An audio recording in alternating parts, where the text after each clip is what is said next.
A teenage immigrant came to the United States to realize her dream of becoming a doctor. But a tragic twist of fate intervened when she found herself an innocent victim of the drug trade.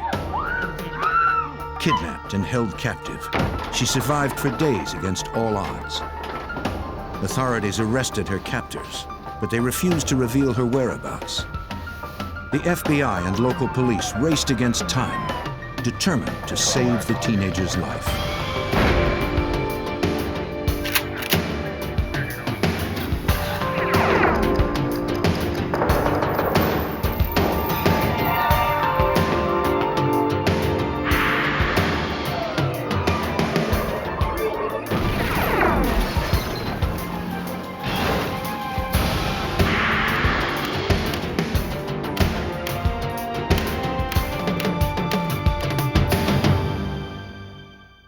When a young woman was grabbed from her Texas home, the police raced to find her abductors. On the face of it, the kidnapping seemed like the random act of desperate men. I'm Jim Kallstrom, former head of the FBI's New York office. Before the FBI could find her, they first had to find a motive. Their investigation revealed a complex story of betrayal and revenge. At its center stood an innocent 16-year-old who found herself in the clutches of killers.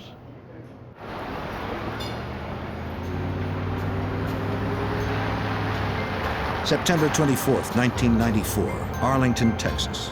It was a Saturday night, and 16-year-old Lisa Rene was home studying. She wanted to make the most of her first semester in an American high school. She hoped to someday return to the Virgin Islands as a surgeon. Who is it? At 8 p.m., her concentration was suddenly shattered. Somehow, she knew not to answer the door. Instead, she called her sister Pearl. What do you want? Pearl told Lisa to call 911. She promised to come right home.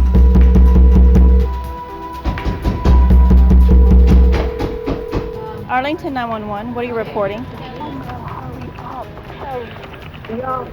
Who do they say that they're looking for? Lisa said men were trying to break into her house. Men who claimed to be FBI agents. You have the wrong house. I'm sorry. Oh, they're the FBI. They're the FBI. They said that.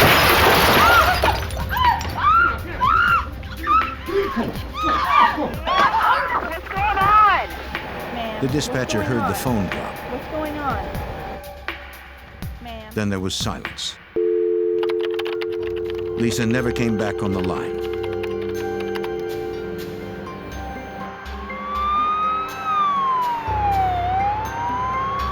As Arlington, Texas police responded to the 911 call, Lisa disappeared into the night.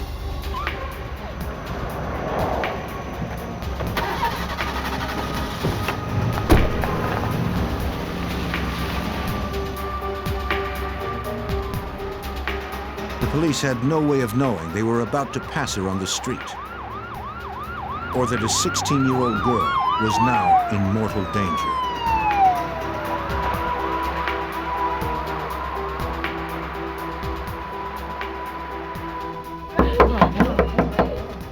Police were on the scene with Lisa's sister Pearl when Detective John Stanton arrived. As a veteran of the Arlington police force, he would lead the investigation. From the initial 911 call, it sounded like a very serious kidnapping. It sounded to the 911 call takers that there was some foul play and some actual violence involved. The detective needed to know everything, and quickly. The early hours of a kidnapping case are crucial. Pearl told the officers all she knew. She was at work when her sister Lisa called to say some men were trying to break into the apartment. She told Lisa to call 911, then hurried home. But she was too late. She found the sliding glass door smashed and Lisa gone. For a 16-year-old to be physically dragged from a residence in Arlington is just, it's really kind of unspeakable. Okay, now whose room is this? Pearl told the detectives that her brothers, Neil and Stanfield, were also staying with her. They had been evicted from their own apartment for allegedly selling drugs. Pearl explained that her family was from the U.S. Virgin Islands. She and her brothers had come to America first. Lisa had joined them in time to start school. She was a straight-A student. Investigators processed the apartment, hoping to find a clue as to the abductors' identities. They found no prints far into the apartment. Perhaps the abductors were known to the family. The detective asked to talk to Pearl's brothers, but they were on their way back from a Houston music festival. The detective told Pearl to get them on the cell phone. They were 50 miles from the apartment when Detective Stanton reached them. I understand what you're saying. When I spoke to the brothers, I spoke with Stanfield initially. Stanfield told me that they don't know of anyone who would have wanted to abduct their sister. They owed no one money, that this was not about any sort of drug business. They weren't involved in anything involving drugs. All right. As much as Pearl Rene tried to help, the detective believed her brothers had the answers he was looking for. But without their help, he would have to identify Lisa's captors the hard way. As precious minutes slipped by, forensic technicians combed the apartment for additional clues. They collected glass from the broken sliding door and hair and fiber samples. Also got books. They dusted for fingerprints, only to conclude that the kidnappers had worn gloves. Even this small detail worried detectives. It suggested Lisa Rene was in the hands of experienced criminals. If Detective Stanton ever hoped to find Lisa alive, he knew he needed all the help he could get. You have to use the resources available to you, and that includes additional manpower, the use of the FBI. You have to use everything that you have as a resource. Special agents from the FBI's Fort Worth resident agency joined detectives at the scene. Special Agent Kenneth Bersano was concerned that the kidnappers had identified themselves as FBI agents. As it turned out, there was no FBI agent there on the scene or any other joint investigation ongoing in that neighborhood. Neighbors reported seeing 4 young African-American men hanging around the apartment complex prior to the abduction. They were wearing camouflage clothing and driving a champagne-colored Cadillac. The atmosphere at the crime scene was tense. Lisa Rene's sister was very distraught that she wasn't there for her sister, and also residents in the complex were disturbed that a young lady could be abducted from an apartment complex so readily. The fact that Lisa Rene was a minor and that her abductors had impersonated federal agents gave the FBI jurisdiction over the case. They would work in conjunction with local law enforcement.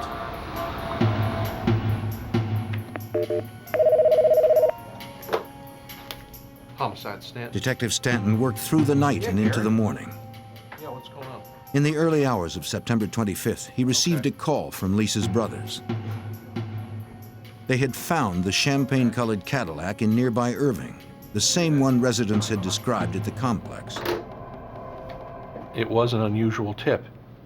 For the brothers to have just barely gotten into Arlington, to have had them drive mysteriously to a residence in Irving, Texas, which is some distance from Arlington, and in that same bit of circumstance, find a Cadillac fitting that general description, we thought was very curious. They reported that the Cadillac was parked in front of a residence. If Lisa's brothers knew something more about their sister's abduction, they weren't telling police. Detective Stanton and Special Agent Bersano rushed to the residence in Irving. Irving police were already there. The sooner they found out where Lisa was being held, the better their chance of finding her alive. As Lisa's brothers had said, the Cadillac was parked out front. I got a cold hood. We touched the vehicle to see if the vehicle had been moved or had been in operation previously from the heat on the hood. We also looked inside the vehicle with our flashlights to see if there were any items that may have been left by the victim. A woman answered the door. We explained why we were there, that we were from the Arlington Police Department, from the FBI. We'd like to talk to her about the abduction of a young 16-year-old girl. We asked if we may just look around her home to see if the young lady that was abducted was in there. The woman said she and her husband owned the Cadillac, but he wasn't home since he worked the night shift. She said she hadn't seen anyone who matched the description of the suspects. But she let investigators take a quick look around. They began in a child's room where her son was asleep. Nothing seemed suspicious.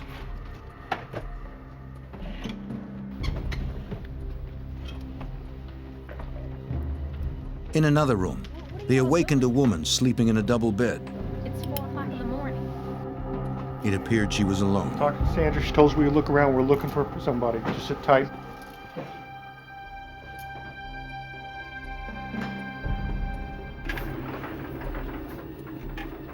In the hallway, investigators noticed stairs to an attic.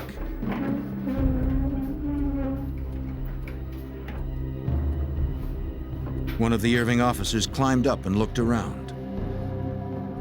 There's a light up here.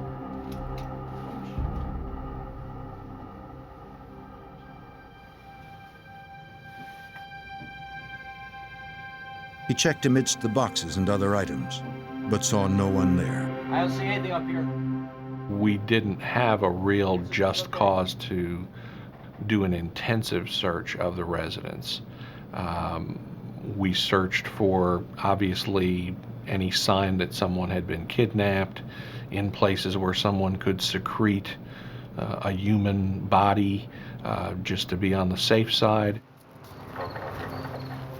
Investigators left, still suspicious. But without a warrant, they were unable to do a more thorough search. Investigators turned their attention back to Lisa's brothers, Neil and Stanfield. We felt that it was drug-related, and we told Neil and Stanfield that we're not interested in their current legal problems, but that we feel like Lisa's life may be at stake and that we need to have all the information that they can provide us to help get their sister back. The day after the kidnapping, investigators again interviewed Neil and Stanfield. Despite their pending drug charges, Lisa's brothers finally came clean. They described a bogus drug deal that they'd taken part in a few days before. What's up, man? The brothers said that they had met with 2 men, but claimed they only knew the one named Steve. 9 pounds, right? Yeah. Steve and his partner had given them $5,000 to score 9 pounds of marijuana. How long am I take? Neil and Stanfield promised they would return in an hour with the drugs, but they never did. Right? They now admitted they had never intended to deliver the marijuana. They just needed the money for attorney's fees because of their pending drug charges. Lisa's brothers said they didn't know how to contact Steve, but they knew someone who did. And that was all the brothers would say.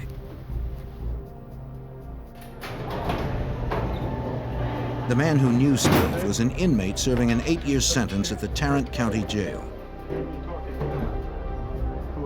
He revealed that Steve's full name was Stephen Beckley, a 19-year-old who worked detailing cars at a dealership in Irving, Texas. West Wing Auto Shop, where's that at?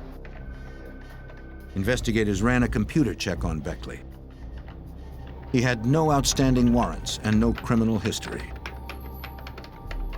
As investigators continued to work the case, Lisa's sister, Pearl, did all she could to help. She hung up missing persons flyers and contacted local media, hoping someone might have seen Lisa. But the chance of finding her sister alive grew dimmer with each passing day. On September 24th, 1994, 16-year-old Lisa Rene was kidnapped from her Arlington, Texas apartment. Who you want to speak? Who are you? I'm the FBI. Oh, they're the FBI. Open the door. No, we talk. They're the FBI. They said they're the FBI, ma'am. No! Ma'am? What's going on? Ma'am? Just over 2 days had passed since Lisa's desperate call for help. Local police and the FBI were no closer to finding the missing girl. With time running out, the Arlington Police Department asked the public for help. Detective Stanton recalls the response was tremendous. It was truly something that brought out the public and the public's fears about being abducted out of your own residence. It's sort of something that you're not expecting in a community like Arlington. It's not something that's ordinary. This doesn't happen here, I would say, ever in a town like ours. On September 27th, the Arlington police detective received an unexpected visitor. He was the owner of the Irving, Texas home that police had searched in connection with the champagne-colored Cadillac. He was at work during the search, but had since heard the news of Lisa's disappearance and believed he had information that might be helpful. He said that the day before the kidnapping, he threw a barbecue since his wife's brothers were staying with him for a few days.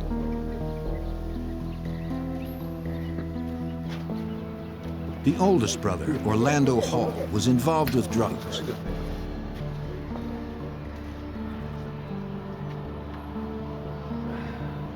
His younger brother, Demetrius Hall, shared the same interest.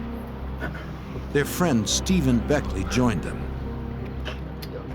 When the husband told us that the Hall brothers were dressed in camouflage clothing, it made him know that after having heard the news stories, his brothers-in-law could very well be connected to the kidnapping case. Something else had sparked the man's suspicions. One of his neighbors said she saw several young men drive up to the house in his Cadillac. At that time, he and his wife were out for dinner using a different car. But the Cadillac's keys were kept in the hall, so it was possible his wife's brothers had borrowed it. The man said he'd never trusted the Hall brothers. Come here, you. Both had served time in Arkansas on drug charges. Come here, son. Come here. Come here. And by visiting their sister in Irving, Texas, they were in violation of their I know parole. you ain't like that. Put it out. Whatever's right. The man sensed they were up to something new, but didn't know what. He added that the Hall brothers were no longer staying at his house. On the night of the kidnapping, only Orlando had slept in the house, but he flew back to Arkansas early the next morning, planning to stay with friends in the town of El Dorado. The detective suspected Orlando had probably joined the others there. He contacted the El Dorado, Arkansas police. Investigators discovered that 19-year-old Demetrius Hall was on parole for possession of cocaine with intent to distribute. His older brother, Orlando Hall, was on parole for the same offense. His record also included arrests for aggravated assault and carrying a weapon. When I spoke to the people in El Dorado, they were aware of the Hall family. In fact, they were providing to me information about the Hall brothers before I could even give them the information about the Hall brothers. They were well known to law enforcement in the community. Later that day, investigators obtained a warrant to more thoroughly search the Irving, Texas home where the Hall brothers had been staying. They scoured the house for hair, fibers, blood, fingerprints, and anything else that might be connected to the crime.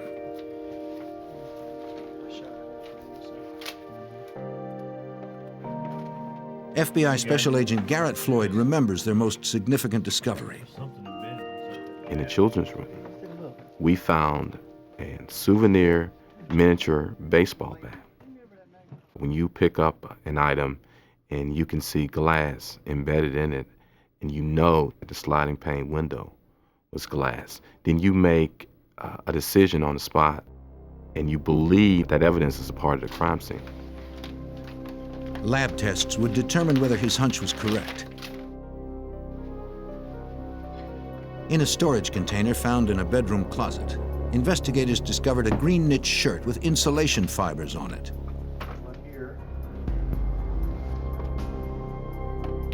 They bagged it for further analysis.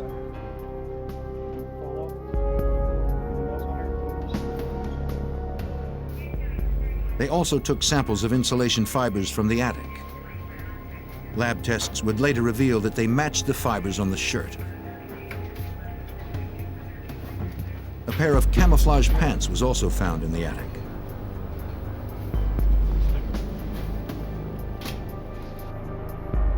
Forensic technicians processed the champagne-colored Cadillac at the police impound lot.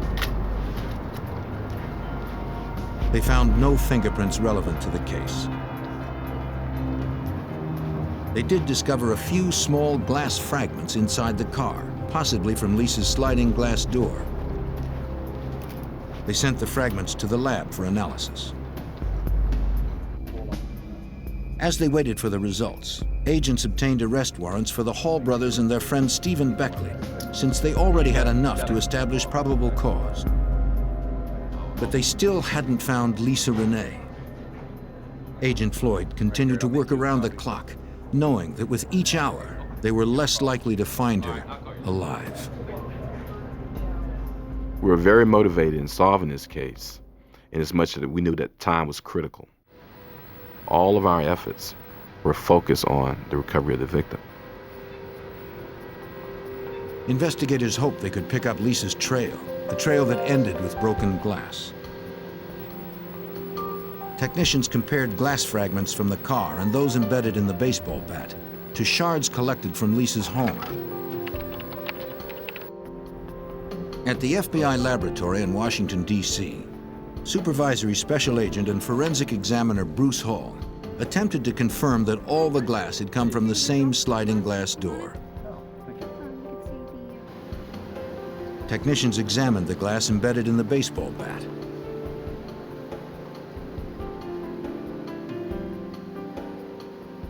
They tested the composition of the glass.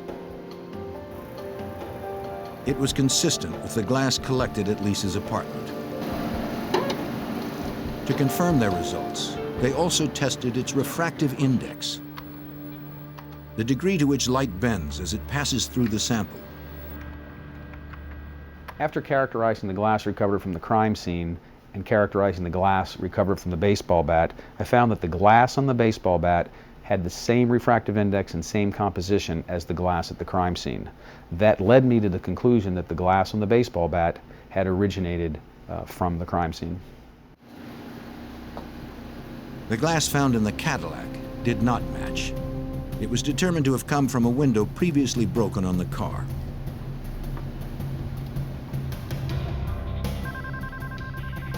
At the request of the FBI and Arlington, Texas police, El Dorado, Arkansas detectives tracked down the fugitives. They found 19-year-old Demetrius Hall at his father's house in El Dorado. He surrendered peacefully and was taken to the El Dorado jail. But he refused to say anything about Lisa's whereabouts. The search of the house revealed nothing. What investigators still didn't know was where Lisa was and whether she was dead or alive. 4.5 days after 16-year-old Lisa Rene was kidnapped from her sister's apartment in Arlington, Texas, investigators had tracked her abductors to El Dorado, Arkansas. One of the 3 suspects, Demetrius Hall, was in custody. Investigators continued to search for his older brother, Orlando, and a third man named Stephen Beckley.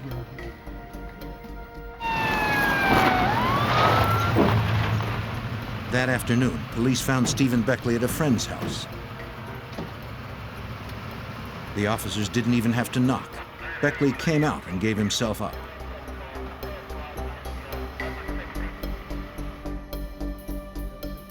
FBI agents and detectives from Arlington flew to El Dorado to interview the suspects.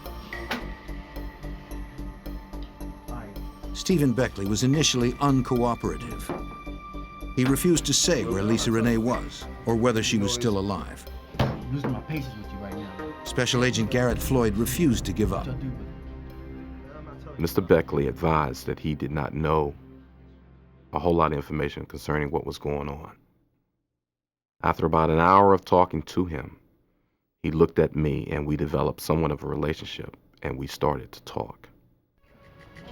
Beckley said that he and his friends had called in a fourth man named Bruce Webster to help them exact their revenge on Lisa Rene's brothers. Webster was a convicted felon and had a violent reputation as a hitman. Their plan was to douse Lisa Rene's brothers in gasoline and ignite it if they didn't turn over the drugs or the money as they had promised.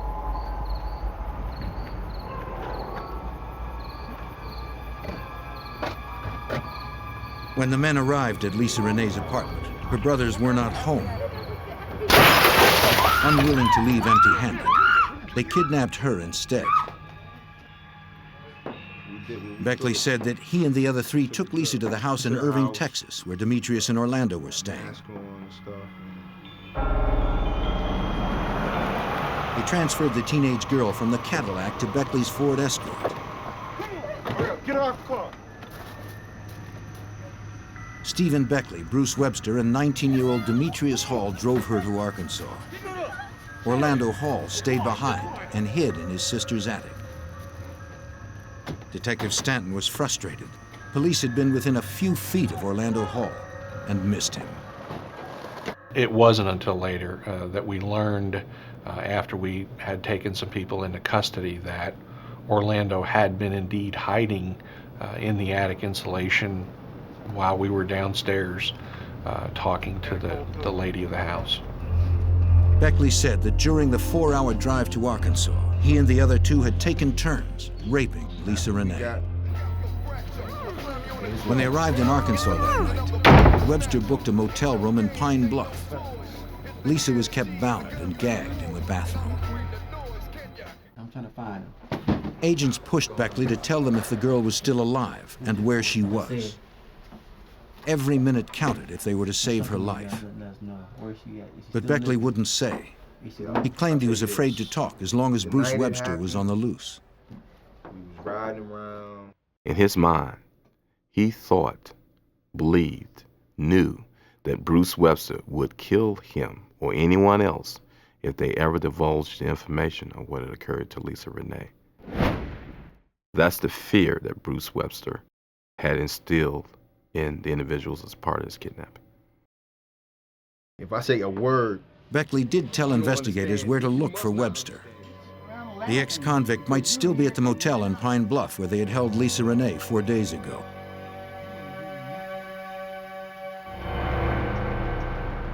Investigators headed to the motel to confront a man Beckley had described as a violent hitman. Pine Bluff was 90 miles from El Dorado. Agents spoke with the manager to confirm Beckley's story. They hoped they would find Webster there, as well as Lisa Rene. Upon interviewing the innkeeper, we were able to determine that Bruce Webster had registered at that inn, and that during the time he was registering, a young lady attempted to get out of the car, and that Bruce turned to the other occupants in the car and says, "Put the bitch back in the car." Bruce Webster and his companions then drove to the back of the property and went into the room. The manager also remembered seeing 2 other black males in the car, but she couldn't make out their faces. She showed investigators the registration log for September 25th. Webster had been in room 513. The room was rented and cleaned several times after the men checked out. Chances of finding any useful evidence were slim.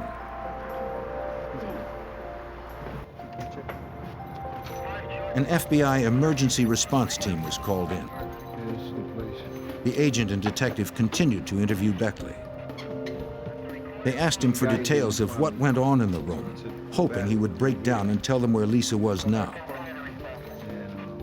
Once we got Mr. Beckley to this Pine Bluff motel, the urgency was there in that we thought that she was still alive because Mr. Beckley assured us the last time he saw her, she was alive and she was at this inn. Okay. Beckley told police that the men had raped Lisa repeatedly in the bathroom. Otherwise, they had kept her hooded with a paper bag over her head. During their second night at the motel, the kidnappers were nearly discovered. A security guard knocked at the door.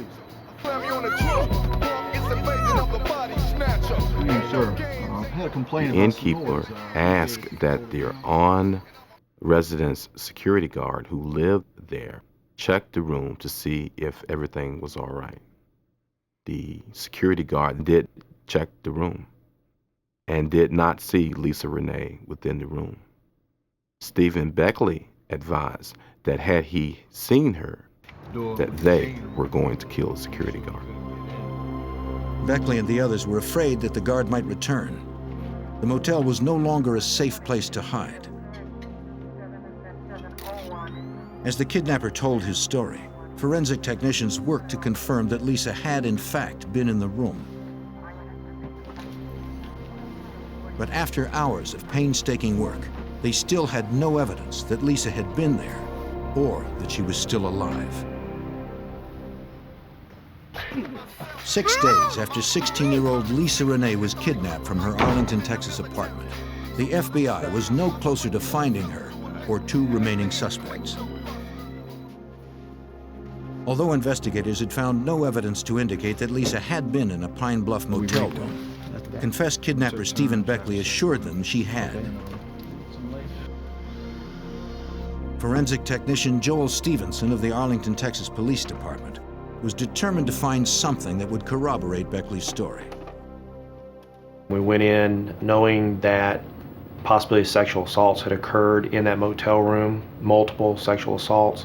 We went into the motel room looking for body fluids that may tie the suspects to the motel room or Lisa to the motel room. If Lisa and her kidnappers had left behind any evidence, it appeared to have been destroyed by the motel's housekeepers. The technicians didn't give up. They continued their meticulous search for hairs, fibers, and fingerprints. Finally, their persistence paid off. It wasn't until we got into the bathroom and the wall behind the toilet is where we located the palm prints and fingerprints that were ultimately identified as belonging to Lisa Rene. So the palm print itself, placing Lisa with them in that same motel room, was very important. It was a very critical piece of putting her with them. Investigators now had evidence that Lisa was alive 4 days earlier, the day Beckley and the others had checked in. As agents drove the kidnapper 90 miles back to the El Dorado jail, they pressed Beckley for more details. He admitted that after Orlando Hall had joined them in Pine Bluff, they decided to move Lisa to another motel nearby in order to avoid a second visit by the security guard.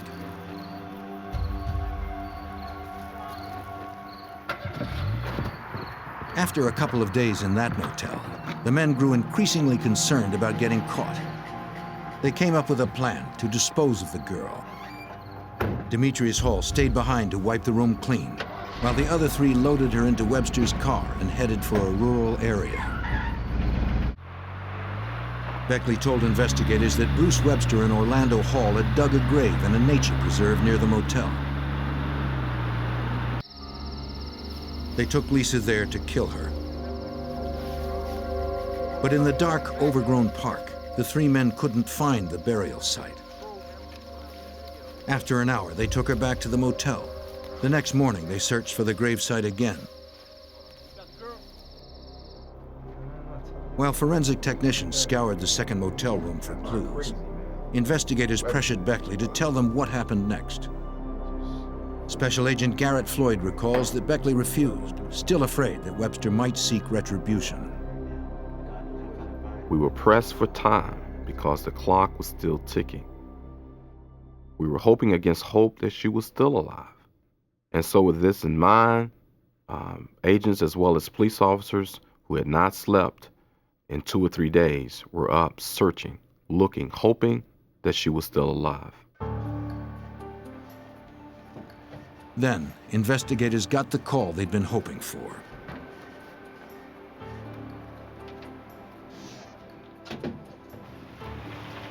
The FBI emergency response team, working at the second motel, had spotted Bruce Webster pull up in his car. The suspected kidnapper had returned to the motel with a young woman, but she was not Lisa Rene. A brief interview revealed she was not connected to the crime in any way. You're not in any trouble. It's going to be okay, okay? Just let me call him. He had driven up into the parking lot. Our officers and the FBI agents confronted him. He identified himself as Bruce Webster, gave date of birth information. He was carrying a small baggie of what appeared to be marijuana in his pocket. He was asked if we could search his vehicle. He allowed the officers to search his vehicle that he'd driven up in. Inside the vehicle, agents found 2 handguns. They charged Webster with possession of the guns and the marijuana and took him to the Garland County Jail in Hot Springs, Arkansas. The car was processed for other evidence. They found no trace of the missing girl. And when they radioed us and told us he was in custody, we, myself, and Detective Ford went back and interviewed Bruce Webster. He stated that he didn't know anything. He hadn't done anything wrong. He was simply coming back to his motel room. As Agent Floyd continued to pressure Webster for answers, the last of the fugitives, Orlando Hall, turned himself in. Orlando Hall had apparently seen the news that these arrests had been made, found out, of course, that his brother had been taken into custody. He surrendered to the Pine Bluff Police Department. With all 4 suspects now in custody, agents hoped that one of them would reveal where investigators could find Lisa Rene. The interview with Bruce Webster, the man who had been hired to do the killing, continued into the night, but he said little. Agent Floyd believed Webster had the answers they were looking for. Basically, the only information Mr. Webster provided was his name, the fact that he hadn't done anything, and the fact that he wanted to go to sleep. To him, it was nothing. She was nothing. Agents' hope of finding Lisa alive was fading. They needed to get one of the suspects to talk, and they needed to do it fast.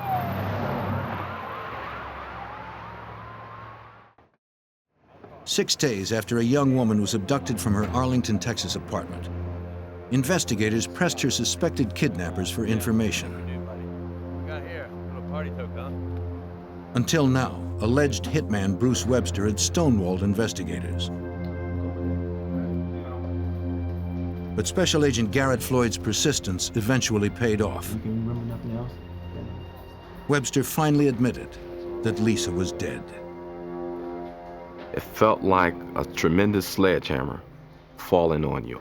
We had tracked this young lady from Arlington, Texas to Pine Bluff, Arkansas, over 200 miles, with the one hope of finding her alive. And we did not. It was as if all of the wind and all of the energy had gone out of us. Webster picked up the story where his accomplice Stephen Beckley left off. When they returned to the park with Lisa, they located the grave they had dug the day before. Detective John Stanton's fears had been realized. The reality of it set in at that point that we were not going to find her alive. We were not going to be able to save her. We were going to be too late.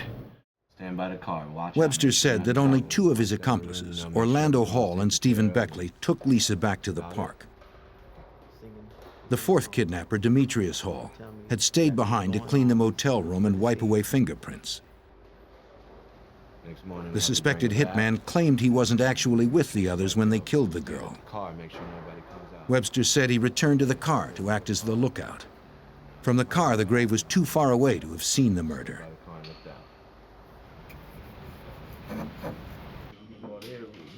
Now that Webster was safely in custody, the agents decided to see if Beckley would corroborate his story. Agent Floyd felt that Beckley knew far more than he had said. And he looked at me and he said, "You know I didn't tell you everything. You know I've lied." And I said, "Yes, I know you did not tell me everything. You didn't lie, but you didn't tell me everything."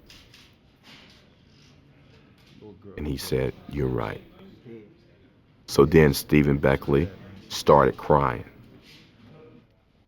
And Stephen Beckley told me she was dead, that she was buried in these woods, and that we needed to go get her. And I said, "We will go get her.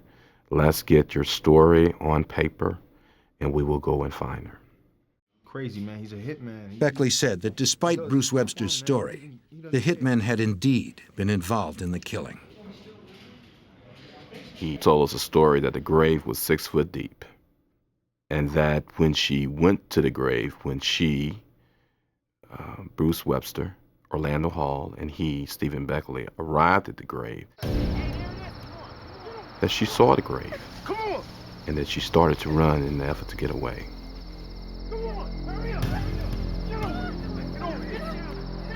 And that they struck at her with a shovel and placed a mark in this tree.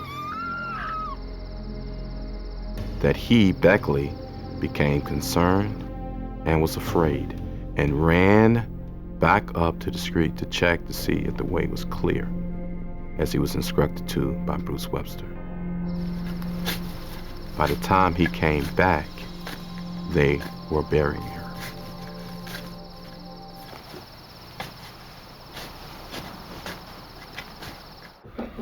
What you asked for? Beckley told investigators that the men then met Demetrius back at the motel, showered, and left. They gave their dirty clothes to Webster, who burned them in the park, along with Lisa's blood-stained outfit. Webster stayed in Pine Bluff with Orlando Hall, while the other two returned to El Dorado.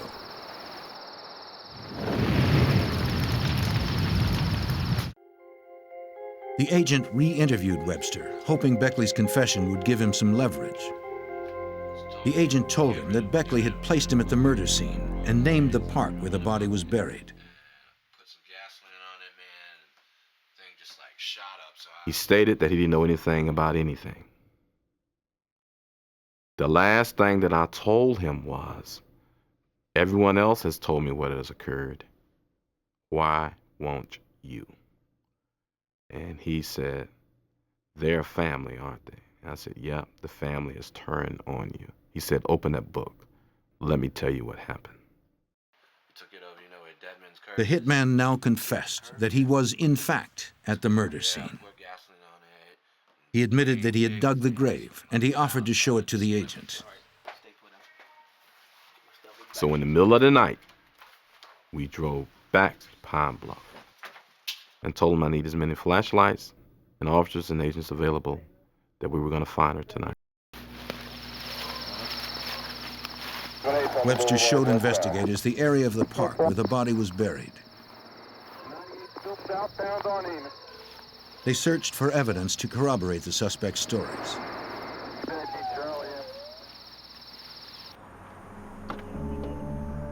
By morning, they found the gravesite.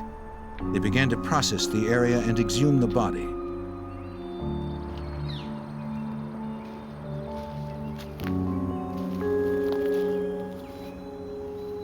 The site was as the hitman had described it, right down to a damaged tree near the grave. And we removed a section of that tree because it was evidence that the shovel that they were hitting her with had actually missed on one of their swings and hit the tree. So we used that tree as a part of the evidence. Unearthing the body was a time-consuming and heartbreaking process. Besides digging, investigators sifted through leaves and dirt, searching for anything that might help tie the suspects to the crime. Joel Stevenson of the Arlington, Texas Police recalls the moment when their hard work finally paid off.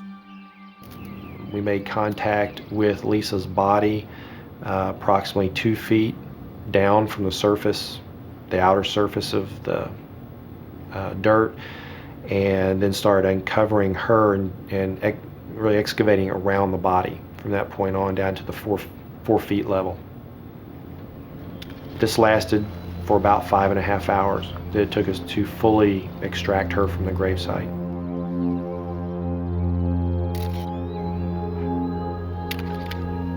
When they reached the dead woman's body, it was an emotional moment for investigators who wanted so desperately to save Lisa Rene.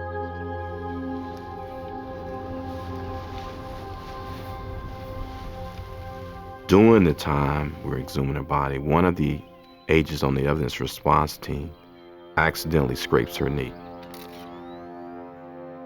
The agent breaks down, and I break down, because we know now that she's dead. This week that we have spent trying to locate her has resulted in the recovery of her, but not the recovery of her in that she was not alive. The coroner removed Lisa's body to the Arkansas State Lab in Little Rock, where an autopsy was performed.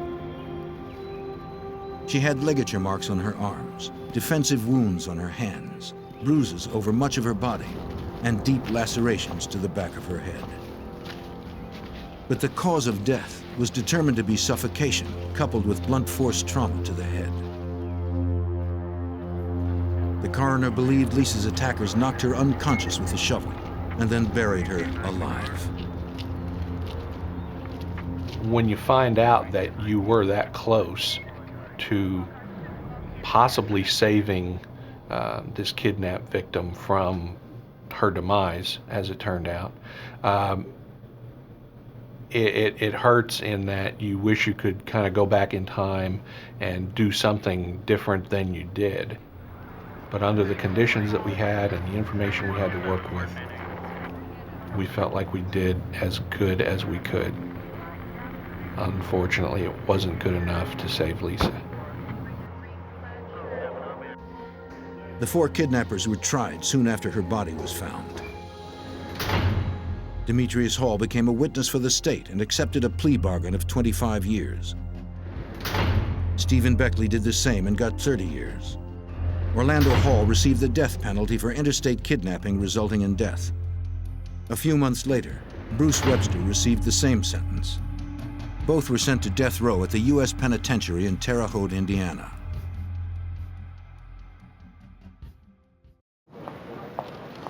The trials were little consolation to Lisa's sister Pearl, who could barely absorb the fact that the bright teenager would never realize her dream of becoming a surgeon. I thought I'd feel better, but I really don't. Because, I mean, it's not going to bring her back. The only thing that's going to make it better is Lisa was here today, and she's not coming back.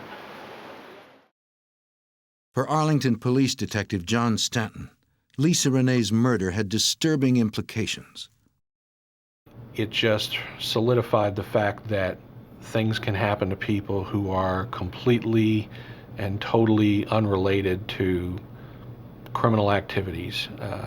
No one is exempt from the possibility that, for no real reason of their own, they get put in a position where their life is in jeopardy. And Lisa Rene is a prime example of someone that, in the years that I've been doing this, she is actually probably the most innocent victim that I've ever worked a case on. And it's something that we'd all need to remember, that even if you're an innocent victim, you can still be a victim. For Special Agent Garrett Floyd and investigators alike, the case was personal. I have a daughter who's approximately the same age as Lisa Rene. And to believe that someone could take a child, a young lady, and do the things that they did to her and then kill her without any respect for life takes that father image in me to a different level. because we love our children. And we know that we will have to take care and keep them out of harm's way. And on a Saturday night, if my daughter's doing homework and I happen to run to the store, they could break in my house and take my daughter and do the same thing.